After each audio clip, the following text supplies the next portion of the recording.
In this video, I'll show you how to fold your Beats Solo 4 into their own carrying case that comes included in the box.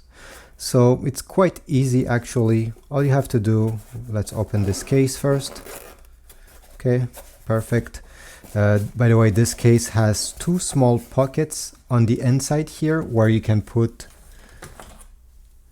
the cables that come with your Beats if you want to have them anywhere with you. If they were extended, we just have to snap them back like this. Here too, if they were in this position, simply bring them like that. And now we need to fold both sides, and it does not matter which one you do first. Let's start with the left ear here, like that, and then the right one. But if you prefer the right one first and then the left one, as you see, no difference at all. Bring the case, and the easiest way is to put the band first rather than the ear cups, because the ear cups are not staying locked in place. So try to insert one of the corner of the band like that, and then simply push it in so the rest fits inside like that, and zip it out. Voila!